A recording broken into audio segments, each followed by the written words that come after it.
Police వాళ్ళు బొమ్మలు వీకేస్తా ఉన్నారు. నేను పోలీసు మిత్రులకు మనవి చేస్తా ఉన్నా, మీ డ్యూటీ మీరు చేయండి. 10 ఏళ్ళు మేము కూడా గవర్నమెంట్ ఉన్నాం.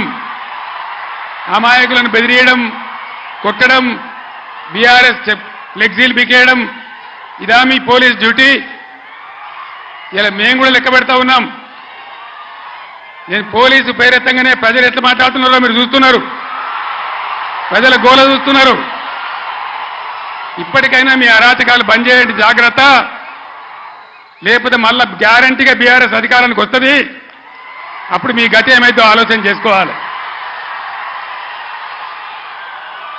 10 ఏళ్ళు మేము ఉన్నామే, 10 ఏళ్ళు నేను ముఖ్యమంత్రిగా ఉన్నానే, ఒక్కరోజన్నా మేము ఈ దౌర్జన్యం చేసినామా? ఎవరినైనా వేధించినామా? మరి ఎందుకు మీరు ఇలా మితిమీరిన పనులు చేస్తా ఉన్నారు పోలీసులు? దయచేసి మానుకోండి. పోలీస్ సోదరులారా, మేమన్నీ రికార్డు చేస్తా ఉన్నాం.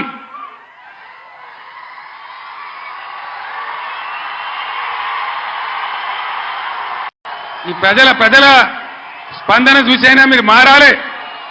డీజీపీ గారు మీరు మారాలని నేను చెప్తా ఉన్నా. లేకపోతే మీ మీదకి ప్రజలే తిరుగుబడే రోడ్ వస్తుంది, జాగ్రత్త అని నేను చెప్తా ఉన్నా.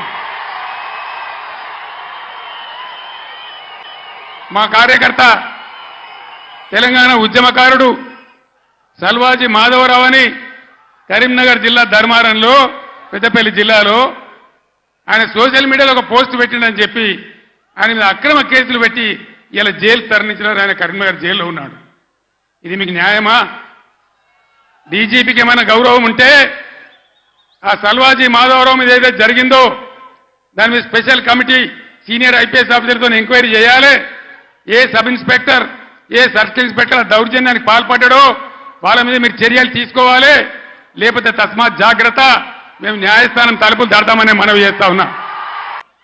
నేను కేంద్ర మంత్రిగా పనిచేసిన, రాష్ట్ర మంత్రిగా పనిచేసిన, ఇదే జిల్లాలో 20 ఏళ్ళు ఎమ్మెల్యేగా ఉన్నా, ముఖ్యమంత్రిగా పనిచేసిన, కానీ దౌర్జన్యాలు ఎన్నడూ మీతో మేము చేయించాం.